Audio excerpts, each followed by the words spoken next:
Olá, tudo bem?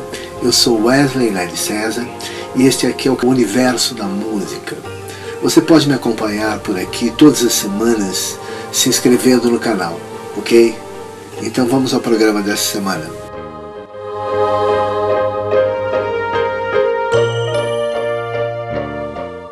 Então esse aqui é o programa 2, que vamos tratar do som e o tempo. O som e o tempo são elementos fundamentais para a existência da música, certamente, né? Sem som não existe música. A matéria-prima da música é o som. E a música acontece no tempo, né? Mas o que é o tempo? Essa é uma questão. Então, a questão do som, primeiramente, que é a seguinte: o som, ele é, na sua essência, vibração. Se ele é vibração, qual é a essência da existência da vibração? Essa é uma questão da física, né? Mais especificamente da metafísica, né?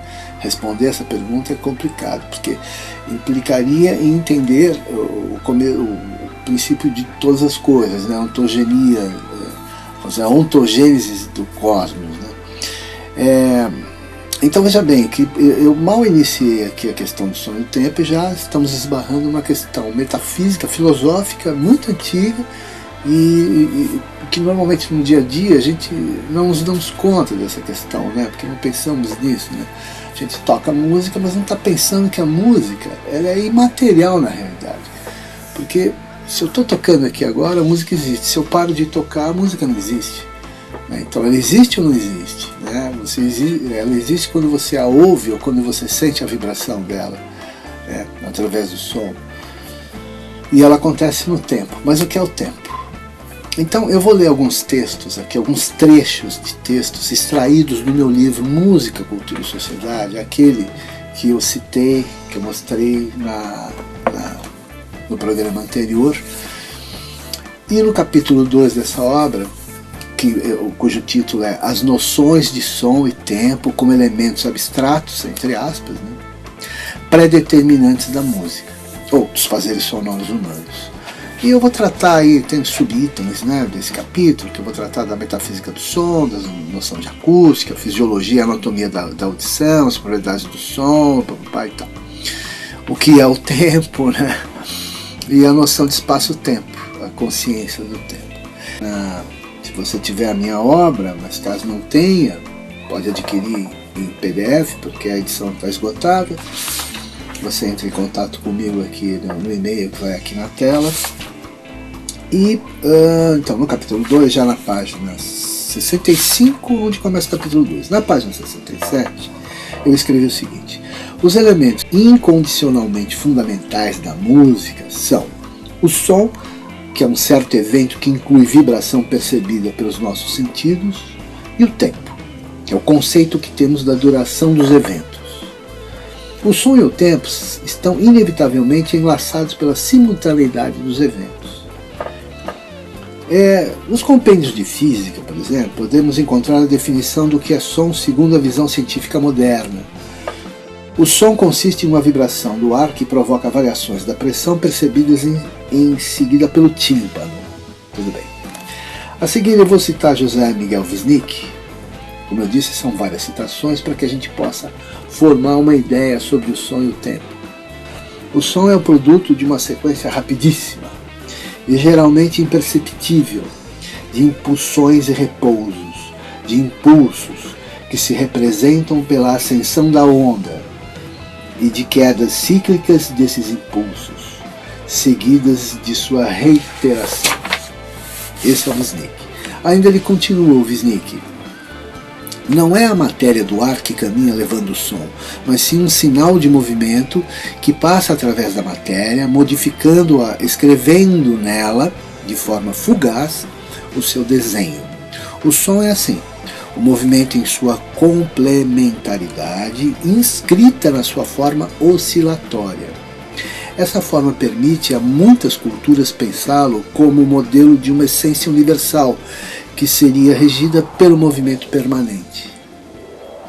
Seguindo aqui, tem um pessoal, que é um pessoal de pesquisa, de acústica. O som não é a vibração em si, pois a sensação sonora é um produto do nosso cérebro, porque até a onda chegar ao tímpano do ouvido para fora é vibração mecânica, é o que coloca os pesquisadores da acústica. Nessa perspectiva, então, o som seria uma interpretação dos nossos sentidos. Em geral, a maior parte dos seres vivos dependem da audição, né, para que a comunicação sonora exista. Então, caberia concebermos uma ontogenia dos sentidos. Isto é, qual a natureza dos sentidos? Como surgiram e se desenvolveram primeiramente nos seres vivos? Entende que isso é uma questão mais complicada ainda, porque é uma questão mais ainda metafísica, né? Porque ninguém sabe como é que é a origem das coisas, né? E o que nos dotou de sentidos. Porque, veja bem, existe uma complexidade atrás disso. Nós, humanos, pertencemos a uma ramificação de seres vivos, vamos dizer, dos mamíferos e tal, a par dos primatas, etc. e tal. Até chegar, né, se você fizer uma retrospectiva, andar para trás nessa história aí, você vai chegar na água, onde os seres vivos estavam só na água, primeiramente, tá certo? Essa é uma ontogenia. Se você fizer uma cronologia da existência da vida, né, você vai chegar aí. E antes de chegar na água, os seres, a água, você recuar ainda mais no tempo, você vai chegar o quê? Na ameba, né? Inclusive você vai chegar na não existência dos gêneros, né? Que não tinha nem homem, nem macho, nem fêmea, como o cavalo marinho, né? Hermafrodita. Então é complicado isso, é um assunto que merece muito estudo, a gente tem que debruçar, estudar muito para tentar entender, e mesmo os mais estudiosos, os mais entendidos, se forem honestos consigo próprios, eles sabem que não sabem, né? Porque não sabemos, na verdade, né? Estamos tentando entender as coisas, né? Se a gente partir por essa perspectiva mais socrática, né? Tudo que sei que nada sei, aprendemos melhor. Mais citações. Aqui. Para que a existência do som seja reconhecida pelo nosso cérebro através do nosso aparelho auditivo, é necessário haver 3 fontes. Uma fonte sonora, um meio elástico, o ar, por exemplo, que propaga o efeito, e um aparelho receptor. Isso é uma citação de José Vasconcelos numa das obras sobre acústica musical. Os estudos do mecanismo da audição no Ocidente é algo recente. Eu escrevendo aqui na minha obra, aqui, página 68. Se desenvolveram nos últimos séculos, mais especificamente a partir de Helmholtz. Helmholtz foi um cara super importante na história da física musical, né, nos aspectos da teorística musical. Tem uma questão, depois mais tarde eu vou voltar, só um parênteses aqui. Se nós fizéssemos um levantamento da história da música, dentro da história da música, da teoria da música, a história da teoria da música, que é uma história da história, né? A história da teoria estaria dentro da história da música. Se fizéssemos um levantamento da história da teoria musical, ou da teorística musical, perceberíamos que a maior parte dos tratadistas da música eram, na sua maioria, filósofos, ou matemáticos, ou físicos. Isso desde a Grécia Antiga, e eu estou falando de Ocidente só. Tá? Desde a Grécia Antiga. É só fazer levantamento, é acessível. Juan Hodler, professor de física da Universidade do Alasca, Fairbanks, comenta: ouvimos um som quando o tímpano entra num tipo característico de movimento chamado vibração. Essa vibração é causada por pequenas oscilações de pressão do ar do canal auditivo associadas a uma onda sonora de entrada.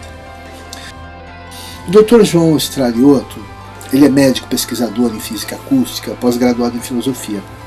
Ele esclarece o seguinte: como ele é médico, né, ele entende mais da parte mecânica da audição. O fenômeno consciente da sensação sonora se inicia na cóclea, que é o aparelho transformador da onda sonora em estímulos elétricos, os quais são levados até o córtex cerebral na base do encéfalo. Enfim, mais adiante, estudos mais recentes notaram o seguinte, aqui, ó. Embora o tema possa pertencer à antiguidade, no entanto, somente nas últimas décadas é que tem surgido mais atenção a certos aspectos que podem relacionar o som a outros sentidos humanos. É o caso da relação entre o som e o olfato. Pouca gente sabe disso, né? Isso é mais recente, esse estudo. Apesar dos dados ainda não terem sido comprovados, os estudos científicos mais recentes sugerem que a informação recebida pelo nariz pode ser alterada pelo som. Uma coisa que precisamos deixar aqui pontuada é o seguinte: as propriedades do som, no nosso conceito ocidental, são 4, né? Duração, altura, timbre e intensidade, né? E todo o estudo da teoria musical, tudo parte daí. Bom, basicamente sobre o som era isso. Agora sobre o tempo, pensamos no tempo de várias maneiras. O tempo cósmico, o tempo astronômico, o tempo das estações, o tempo da criação, o tempo que não existia antes do tempo, os tempos cíclicos. Temos também o conceito de tempo biológico do nosso corpo, medido pelo relógio circadiano. Enfim, são muitos conceitos de tempo na realidade, mas o que nos interessa aqui é o conceito, o tempo na música, né? E aqui então eu queria ainda preencher mais algumas citações para fechar aqui a questão aqui do tempo. São muitas citações, nós ficaríamos aqui horas e horas. Mas eu queria citar já inicialmente Piotr Ouspensky, que eu citarei ele novamente mais tarde, abordando outras questões, mas Ouspensky, numa das suas obras, Ouspensky foi um profundo estudioso de todas as questões da filosofia, psicologia, etc. Então, foi discípulo de Gurdjieff também, mais tarde vou voltar a falar neles. Mas o Ouspensky, ele fala sobre, na obra dele, tem várias obras lançadas, uma delas é Um Novo Modelo do Universo. E ele comenta o seguinte: o mistério da existência antes do nascimento e depois da morte, se essa existência existe, é o mistério do tempo, né? E o tempo guarda seus segredos melhor do que pensam muitas pessoas. Para abordar esses mistérios é preciso, em primeiro lugar, compreender o próprio tempo. O filósofo do século XIX, Jean-Marie Guiot, na sua obra sobre a gênese da ideia de tempo, escreveu que a ideia de tempo, tal como ela existe hoje no espírito do adulto, seja o resultado de uma longa evolução, é algo difícil de negar. Na origem, o sentido exato do passado está bem longe de existir no animal e na criança como ele existe no homem. Nossas línguas, isso é importante, nossas línguas indo-europeias têm a distinção entre o passado, o presente e o futuro, claramente fixadas nos verbos. A ideia do tempo acha-se assim imposta a nós pela própria língua. Não podemos falar sem evocar, classificar no tempo uma multiplicidade de imagens. E outras questões que ele coloca, né, e ele lembra o seguinte: todas as línguas primitivas exprimem através dos verbos a ideia de ação, mas não distinguem bem os diversos tempos. O verbo, em sua forma primitiva, pode servir igualmente para designar o passado, o presente ou o futuro. A filologia indica, portanto, uma evolução da ideia de tempo, do ponto de vista psicológico. O caráter distintivo da memória humana é o sentimento exato da duração, é a ordem das lembranças, é a precisão conferida. Eu queria exatamente arrematar isso já sobre essa questão do conceito de tempo nas várias culturas humanas, porque isso pode mudar tudo. Eu já vou voltar nisso. Só queria citar ainda Santo Agostinho, quando ele diz: sei o que é o tempo, mas se me perguntarem sobre ele, não sei dizê-lo. Immanuel Kant, que é o filósofo do século XVIII, todo mundo sabe quem é, Crítica da Razão Pura, é a obra mais famosa dele. Ele fala a ideia do tempo em seu estudo de estética transcendental. O tempo não é um conceito empírico abstraído, né, de qualquer experiência. O tempo é uma representação necessária subjacente a todas as intuições. Conceito dele. O tempo não é um conceito discursivo ou um conceito universal, mas uma forma pura de intuição sensível. O tempo nada mais é senão a forma do sentido interno, isto é, de intuir a nós mesmos e a nosso estado interno. Eu ainda citaria o Hawkins, Uma Breve História do Tempo, o Marcelo Gleiser, que é um professor de física, de astronomia. Ele fala: a ciência expandiu a noção de tempo muito além da nossa percepção sensorial. Existem inúmeros fluxos de tempo escondidos sob o véu da nossa existência clássica, onde o tempo é único, né? O Fritjof Capra, que é um físico dos anos 70, muito lido nos anos 70, na obra Tal da Física, ele também faz uma dissertação sobre isso. Mas o que importa aqui para mim, a dissertação dele, é que ele faz uma comparação entre o Oriente e o Ocidente. Os conceitos de tempo se modificam, são diferentes os conceitos de tempo. E aí é que me interessa esse ponto. Escreve o Capra, no Tal da Física. A filosofia oriental, ao contrário da grega, sempre sustentou que espaço e tempo são construções da mente. Isso é importante notar. Os místicos orientais trataram-nas da mesma forma com que lidaram com todos os demais conceitos intelectuais, ou seja, como algo relativo, limitado e ilusório.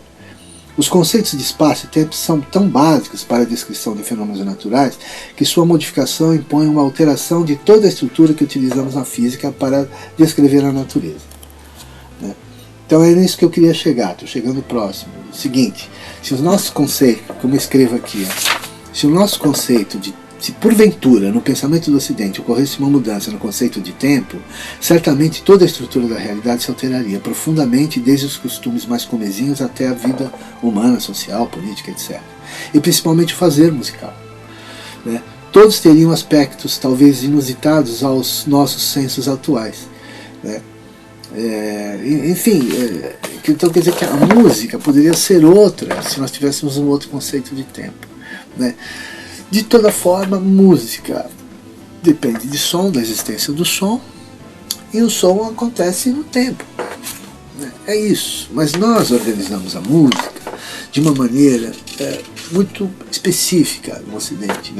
Então, isso é uma coisa interessante, porque a música ocidental, a maneira como o planejamento, como ela se desenvolveu, o planejamento composicional, etc. e tal, os mesmos conceitos, a maneira como lidamos com ela, talvez seja singular, talvez seja única, porque a música para os antigos era sagrada, mas numa acepção diferente que é para nós.